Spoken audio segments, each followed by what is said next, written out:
मार्गशीर्ष की पूर्णिमा मृगशिरा नक्षत्र से युक्त होती है, इसलिए इस माह को मार्गशीर्ष कहा जाता है।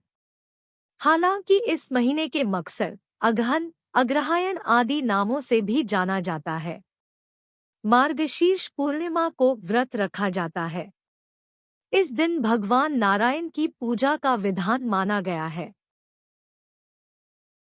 एक बार नारद जी भगवान विष्णु के पास बहुत ही दुखी होकर पहुँचे और कहा कि उनसे दुखी मनुष्यों के कष्टों को देखा नहीं जा रहा। उन्होंने भगवान से कहा कि आप कोई ऐसा आसान उपाय बताएं जिससे कि लोगों का कल्याण हो। यह सुनकर भगवान श्रीहरि ने कहा कि जो भी व्यक्ति सांसारिक सुख और मृत्यु के बाद मोक्ष प्राप्त करना चाहता है, उसे श्री सत्यनारायण भगवान की पूजा व व्रत करना चाहिए।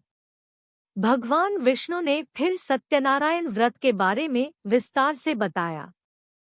एक साधु वैश्य ने भी यही प्रसंग तथा सत्यनारायण व्रत राजा उल्कामुख से विधि-विधान के साथ सुना, किंतु उसका विश्वास अधूरा था। श्रद्धा में कमी थी। वह कहता था कि संतान प्राप्ति पर सत्यव्रत पूजन करूंगा। समय बीतने पर उसके घर एक सुंदर कन्या ने जन्म लिया। उसकी श्रद्धालु पत्नी ने व्रत की याद दिलाई तो उसने कहा कि कन्या के विवाह के समय करेंगे।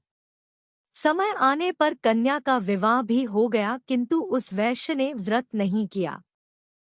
वह अपने दामाद को लेकर व्यापार के लिए चला गया। उसे चोरी के आरोप में राजा चंद्रकेतु द्वारा दामाद सहित कारागार में डाल दिया गया।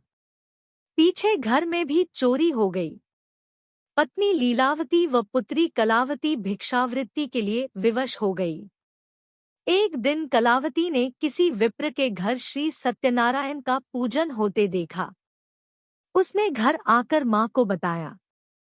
तब माँ ने अगले दिन श्रद्धा से व्रत पूजन कर भगवान से पति और दामाद के शीघ्र वापस आने का वरदान मांगा। श्रीहरि प्रसन्न हो गए और स्वप्न में राजा को दोनों बंदियों को छोड़ने का आदेश दिया।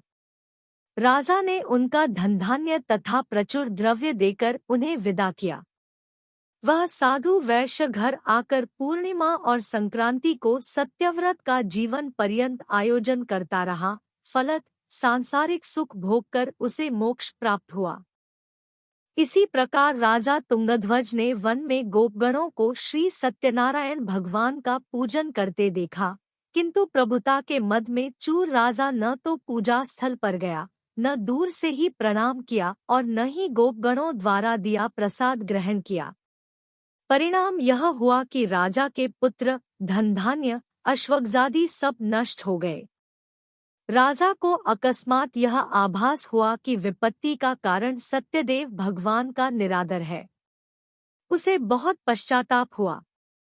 वह तुरंत वन में गया। गोपगणों को बुलाकर काफी समय लगाकर सत्यनारायण भगवान की पूजा की। फिर उसने उनसे ही प्रसाद ग्रहण किया तथा घर आ गया। उसने देखा कि विपत्ति टल गई और उसकी सारी संपत्ति तथा जन सुरक्षित हो गए। राजा प्रसन्नता से भर गया और सत्यव्रत के आचरण में निरत हो गया तथा अपना सर्वस्व भगवान को अर्पित कर दिया। कथासार यह है कि जिस किसी ने सत्य के प्रति श्रद्धा विश्वास किया, उन सब के कार्य सिद्ध हो गए। जैसे लकड़हारा, गरीब ब्राह्मण, उल्कामुख, गोपगणों ने सुना कि यह व्रत सुख, सौभाग्य, संतति, संपत्ति सब कुछ देने वाला है, तो सुनते ही श्रद्धा, भक्ति तथा प्रेम के साथ सत्यव्रत का आचरण करने में लग गए। आता फलस्वरूप इहलौकिक सुख भोग कर परलोक में मोक्ष के अधिकारी हुए। श्री सत्यनारायण व्रत से शिक्षा मिलती है कि सत्यरूप ब्रह्मा जीवात्मा रूप में हमारे अंदर विद्यमान है। हम सब सत्य स्वरूप ही हैं, पर माया के वश में आकर नष्ट होने वाली वस्तुओं को संग्रह करने की सोचकर संसार में मग्न हो रहे हैं। इस अज्ञान को दूर करके सत्य को स्वीकार करना और प्रभु की भक्ति ही मानव धर्म है।